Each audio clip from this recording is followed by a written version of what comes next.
Guys. So thank you so much for speaking with me today. I'm Alika and I'm the host from Urban Nation. So thank you so much. Thank you.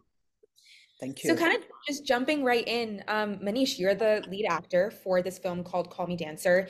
Have you trained in dance or did you kind of have to prep in a different way to be the lead actor in this film? So in this film, this is a documentary whole. So I Okay. don't have to prep in it. They follow me for 5 years, my journey.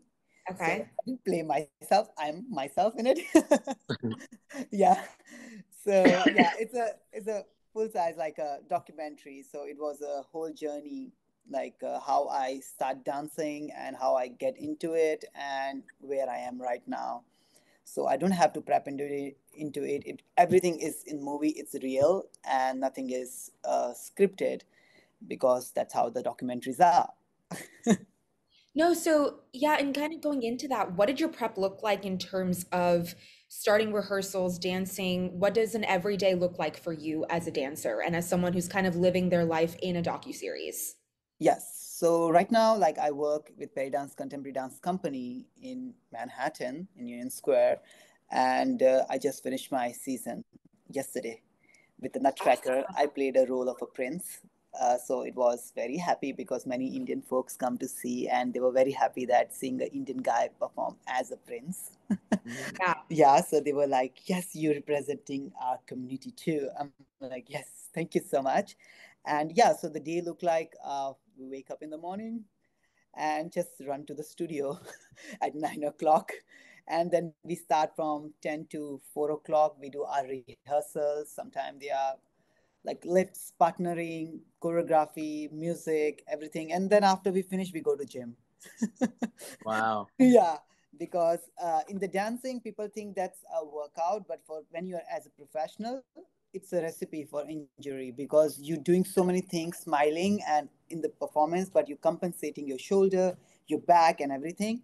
But the Pilates or gyms, other things are very necessary because you work one muscle at a time and you train it very well, and it helps you to do all the things you want to do because dance is not just the workout.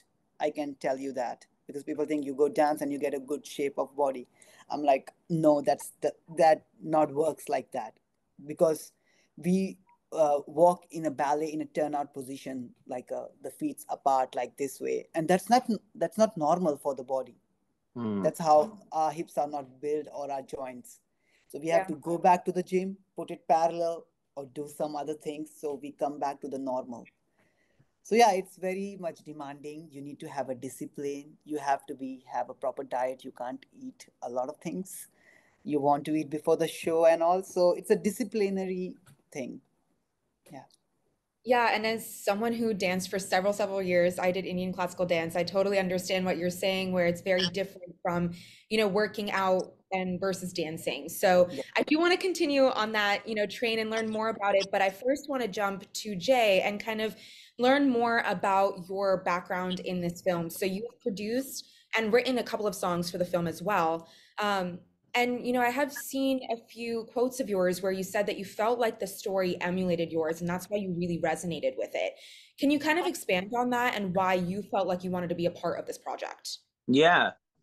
Well, when I was first approached by the team behind Call Me Dancer to provide songs for it, obviously I had to watch the movie to understand what kind of music I need to make for the movie. And very quickly I forgot that I was meant to be writing songs for this. I just started enjoying the movie as if I just switched something on Netflix, right? So I was like, wow, this is a really cool movie.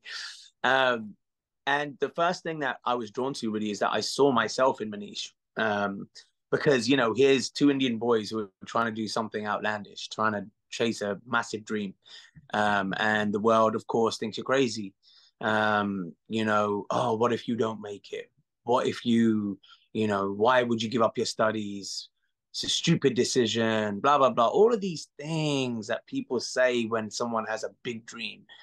And regardless, we went through with it. And, both of us stuck by our passion and our love for the arts.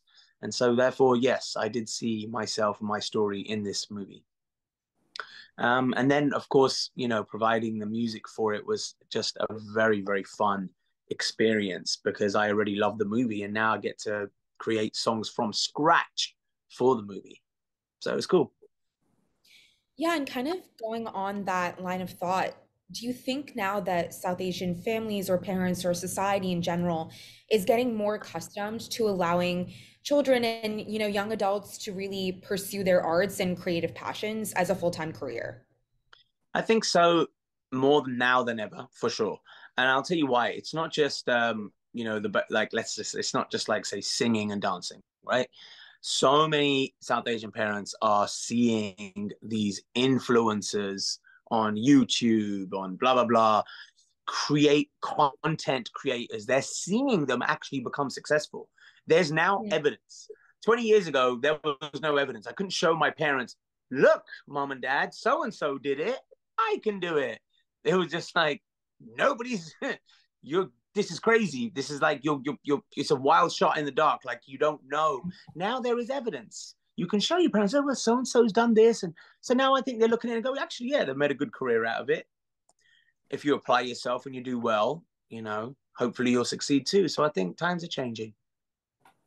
Yeah, and going off of your point as well, kind of bringing it back into the film and your journey, Manish, I would honestly say that, like you're saying, where it's not just that one example, where I know my parents would sometimes say, oh, well, it's that one shot in the dark. What's to say that that same journey will happen for you? But like you're saying, Jay, there's so many people nowadays that are those influencers, those South Asian people who are following their passion, and they're succeeding in their journeys. So, do you think that films like this, like Call Me Dancer, are really vital for that mainstream media South Asian representation of, if you follow your dreams, you can also make, your entire career out of them?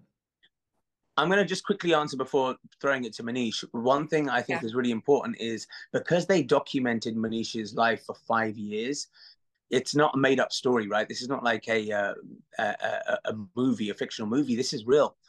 And I think because it's real and it's over such a long period of time, it allows you to see what it actually takes, which is very cool because a lot of the time that behind the scenes, people don't get to see what it takes in order to try to chase a dream like Manisha's. So Yeah, and Manish, kind of, throwing that question to you as well. Do you feel like this 5 years of hard work that you put into creating this docuseries that really represents your life in a way, do you feel pride not only in what you've created, but also what it can help represent to audiences? Yes, definitely. Because right now, because we're showing most of the time a movie in America, so we have a lot of American people and from different nationality, they are watching it. So they are. It's nice to see they appreciating our culture. It's very important because they, like most of them, they don't know anything about India. They just see from the Bollywood movie or how they represent in the movies. They are scripted thing, but they don't see the real. They don't see the values that we have for our elders, for our parents, for our passion. We can also some, because we are not the people who will uh, go directly against to our parents to pursue what we love. We want their yes also because we value them more. Sometimes you can see because most of the people in India, they can't follow their career because they value their parents so much because they are ready to give up their dreams for their parents. But here no one do that.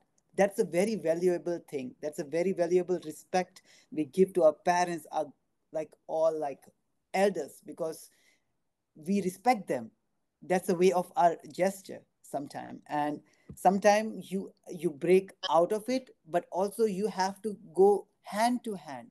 You can't just do what you like always, but also how it helps to the whole community, not just you, because it's not just about me, the movie. It's about the people, it's about all the people who are dreaming in India or anywhere in the world.